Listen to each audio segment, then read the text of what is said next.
went to school for 35 or 36 years. I graduated from high school, graduated from college, had a couple years of postgraduate work. I taught high school for 17 years, social studies. And after I had those experiences, at the age of 48, I learned how to read and write and spell my native language, English.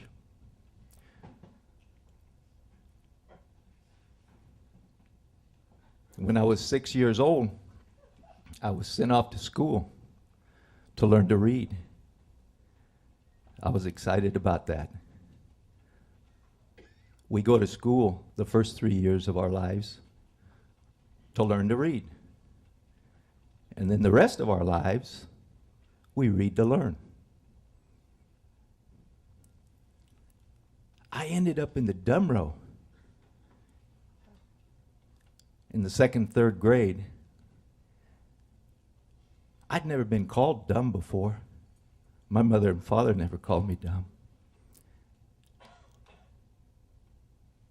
I didn't know how I got there, and I didn't know how to get out.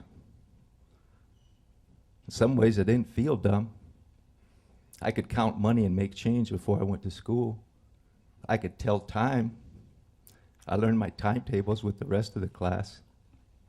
I even knew the Roman numerals. But I just could not decode the printed page.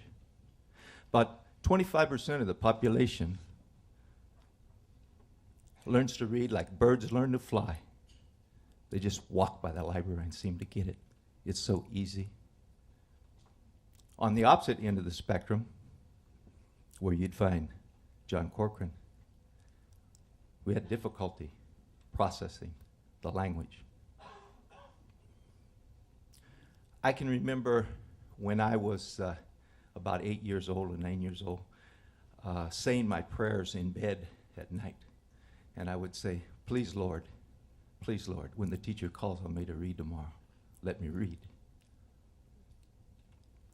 I even would get out of bed and turn on the light, get a book, see if I got one of those Zapper miracles. I didn't get it. I still continued that prayer, and I always hoped. But I was moved along, called it social promotion. I went to the 4th grade. I wasn't prepared. Oh, I hated the 4th grade. Oh, Lord, I hated the 4th grade. We had spelling bees every Friday. I hated Fridays. That was almost as bad as the dumb row. The teacher would choose 2 of the better spellers to be the captains of the spelling bee teams. And they would choose a team. And I was always the last person chosen. I hated that public humiliation. And everybody knew Johnny Corcoran couldn't even spell cat, C-A-T. I know the teacher knew it too. I hated those spelling bees. I remember one time, I loved recess. Oh, I loved recess. And I remember after one of those spelling bees, I was out on the swings by myself recovering. And Eddie Miller came by and he said, hey, Johnny, spell cat for me. He had won the spelling bee the week before.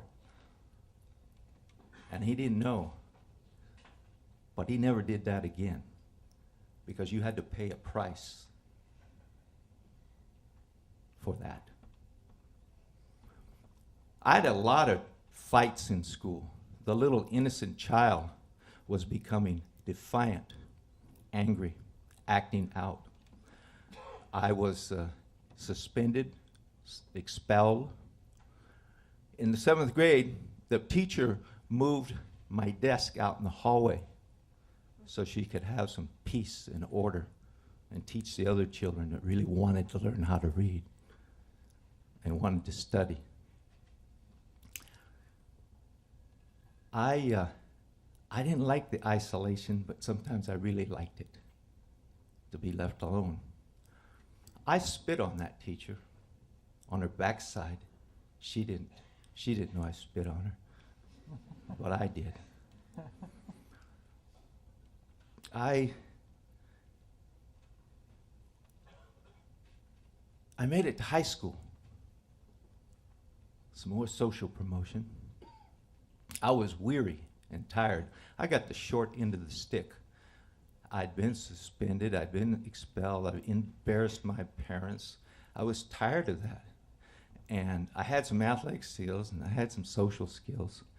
And I really wanted to play basketball. And in high school, you had to be eligible. So I made a shift.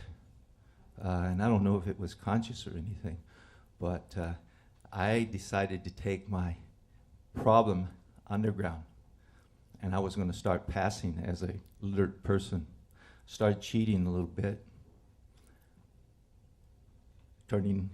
copying other people's homework and turning it in. I didn't even bother with that stuff in 8th grade, 5th grade, 6th grade. When I started cheating, and I dated the valedictorian. I ran around with college prep kids. I listened to them and I looked at them and viewed them and saw how the literate people walked and acted and talked. I graduated from high school, and